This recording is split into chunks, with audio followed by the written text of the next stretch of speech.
বুড়িমা, ও বুড়িমা, তোমার কাছে কি ডিম আছে? আমাদের দুটো ডিম প্রয়োজন। না রে দাদু ভাই, ডিম নাই, প্রতিদিন রাতে শিয়াল এসে খেয়ে যায়। ও ভবানীপুর নামে ছোট্ট একটি গ্রাম। সেই গ্রামে বাস করতেন এক বুড়ি। তার সংসারে সে একাই, ছিল না কোনো ছেলে মেয়ে অথবা অন্য কেউ। তার সংসার চালানোর জন্য সম্বল ছিল দুটি মুরগি। মুরগি দুটি যে ডিম দিত, সেই ডিম বিক্রি করে তার ছোট্ট সংসার চালাতো। কোনো একদিন আহারে, আবার খালি! এই তো কাল রাতে দুইটা ডিম ছিল, হাওয়ায় উড়ে গেল নাকি? তুই তো কিছু বলবি না, আর বলবি বা কেমনে? তুই তো একটা মুরগি, কিন্তু কে যে খায় এই ডিমগুলো, খুবই চিন্তার বিষয়। না, এভাবে চললে তো না খেয়ে মরতে হবে। ডিম বেচেই সংসার চলে। আজ রমেশ কাকার সঙ্গে কথা বলতে হবে।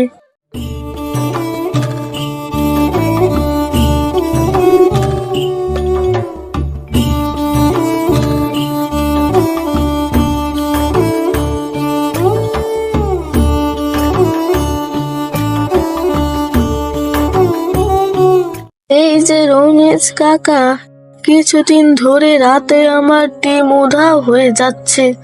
কি বলো বুড়িমা? কেন, চোর পড়েছে বুঝি?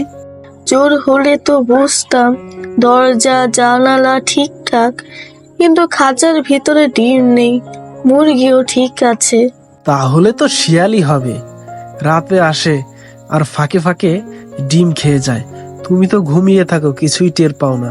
কি বলো রমেশ কাকা? শিয়াল? একদিনও তো আমার চোখে পড়ে নাই।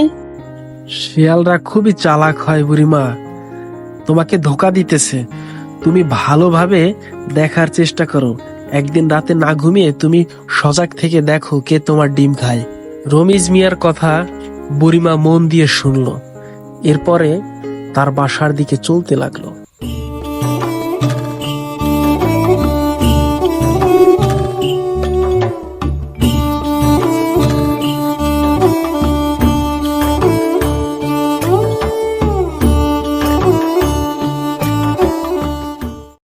আজ ঘুমানোর নাটক করব, দেখি এই চালাক শিয়ালটা কত বড় ধান্দাবাজ।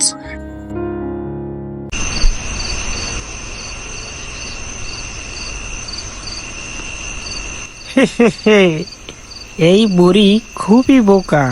সে প্রতিদিন ঘুমায় আর আমি ফ্রেশ ডিম খেয়ে যাই। আহ, কি যে শান্তি লাগে। এই এই ডিম চোর, দাঁড়া, দাঁড়া বলছি, দাঁড়া ওখানে বলছি। আজ তোর কপালে ডিম না, আজ তোর মাথা ভাঙা পড়বে। যেই শিয়াল দেখলো বুড়ি ঘুম থেকে উঠেছে, সজাগ সে, তখন বুড়ির ভয়ে শিয়ালটি দৌড়ে পালানো দেয়। বুড়ি তার পিছ থেকে গিয়ে লাঠি দিয়ে মাথার উপর একটা বাড়ি মারে। যেই না বাড়ি মারে, তাৎক্ষণিক সেই সময়ই শিয়ালটি মারা যায়।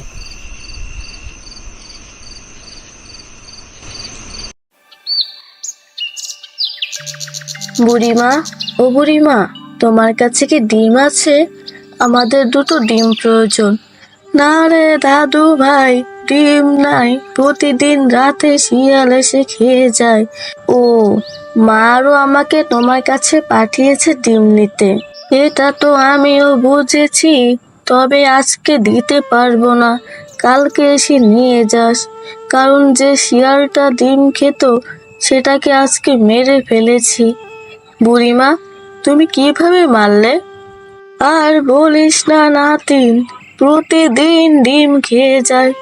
গত রাতে আমি আর ঘুমাইনি, ঘুমের ভান ধরে সজাগ ছিলাম, এবং যখন শিয়ালটি ডিম খেতে আসলো, তখন গিয়ে তার মাথার উপর একটা বাড়ি মারলাম।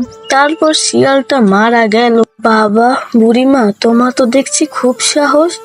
এই বয়সে তো তুমি খুব সাহসীর একটা কাজ করেছো। তবে আমি এখন চলি, কালকে আবার আসবো। এখন না গেলে মা বকাবকি করবে। ঠিক আছে, তুই কালকে এসে নিয়ে যাস ডিমগুলো। এখন ডিম বিক্রি হবে ঠিক থাক, শিয়ালের ঝামেলা থেকে তো বাঁচতে পেরেছি।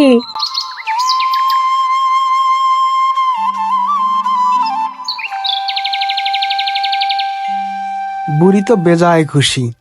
এখন আর তার মুরগির ডিম খাওয়ার কোনো ভয় নেই, কারণ সে শেয়ালটিকে গতরাতে মেরে ফেলেছে এবং আগের মতোই এখন সে বাজারে ডিম বিক্রি করতে পারবে। এটা ভেবে তার খুবই খুশি হচ্ছে। এবং আজকে সকালে বুড়ি তার মুরগিকে খাবার দিয়ে ডিম নিয়ে বাজারে চলল রমিজ কাকার দোকানে ডিম বিক্রি করতে।